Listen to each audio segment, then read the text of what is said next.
I wander through each chartered street, near where the chartered Thames does flow, and mark in every face I meet marks of weakness, marks of woe. In every cry of every man, in every infant's cry of fear, in every voice, in every ban, the mine-forged manacles I hear. How the chimney sweepers cry every blackening church appalls, and the hapless soldier's sigh runs in blood down palace walls. But most through midnight streets I hear how the youthful harlot's curse blasts the newborn infant's tear and blights with plagues the marriage hearse. Published in 1794, London has become one of Blake's best known and most widely anthologised poems. The simplicity of the ballad form, an extremely popular type of poetic format, is used by Blake to deliver an intensely powerful critique of his contemporary society, one in which sophisticated condemnation of political, religious and sexual mores are presented with remarkable brevity and compression. By the time that Blake was writing London, the events of the Revolution and the war between Britain and France were at the forefront of most people's thoughts. After a period of enthusiasm in Paris following the fall of the Bastille, tensions increased throughout 1790 and 1791. Factions in the French National Assembly were beginning to form between those who supported a constitutional monarchy along the lines of that in Britain, and a radical group known as the Jacobins, who spread their ideas throughout the country. It was against the backdrop of these tensions that Louis XVI attempted to flee the country and was arrested at Varennes on July 21st, 1791.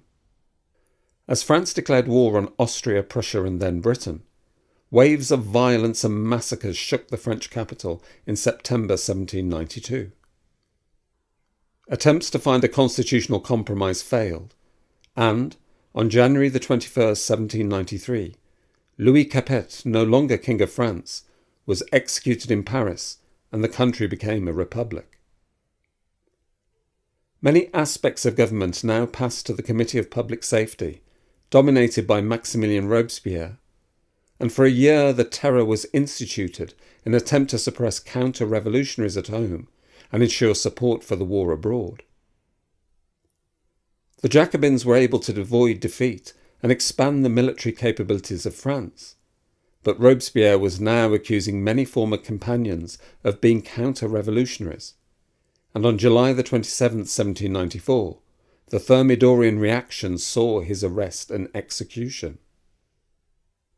Fear of revolution in Britain led the government of William Pitt to a loyalist reaction, first felt in Scotland as a series of sensational trials for seditious libel took place in 1793, the results of which were draconian sentences against Thomas Muir and Thomas Palmer. In 1794, as members of the London Corresponding Society called for an English convention, Pitt suspended habeas corpus and ordered the arrest of its leading members, as well as those of the Society for Constitutional Information.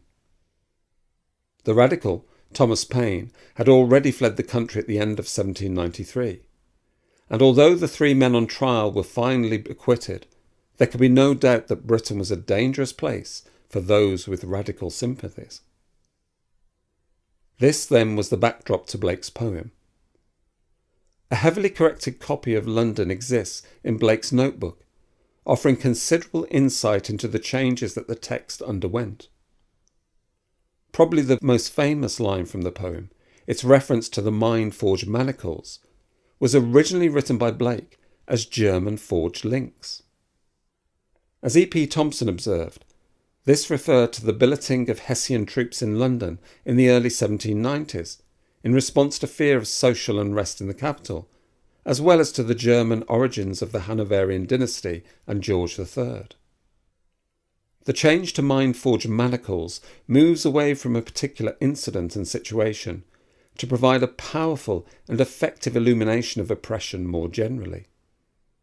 Another change that the poem underwent from notebook to publication was the modification of Dirty Thames in the second line to chartered, repeating the word from the first line. Tom Paine, writing in the first part of The Rights of Man, denounced charters as a post-Norman trick to bribe the populace into submission. William the Conqueror and his descendants, he said, parcelled out the country in this manner, bribing some parts of it by what they called charters to hold the other parts of England better subjected to their will.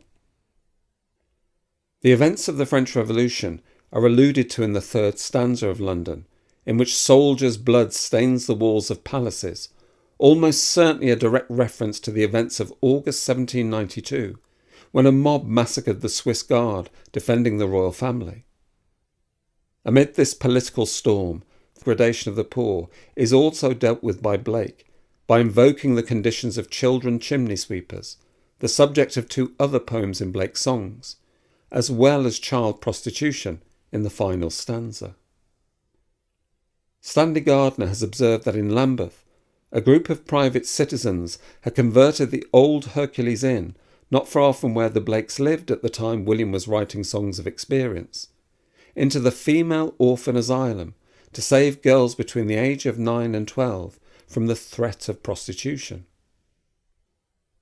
The lives of these young girls was brutal and often fatal, with many not surviving into their 20s as they suffered from violence and those sexual diseases such as syphilis that blasted substantial sections of the metropolitan population.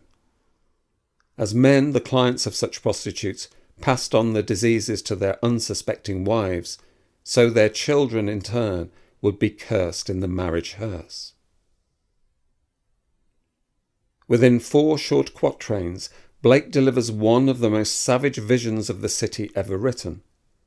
And for this reason alone, it is unsurprising that the poem has become so well known.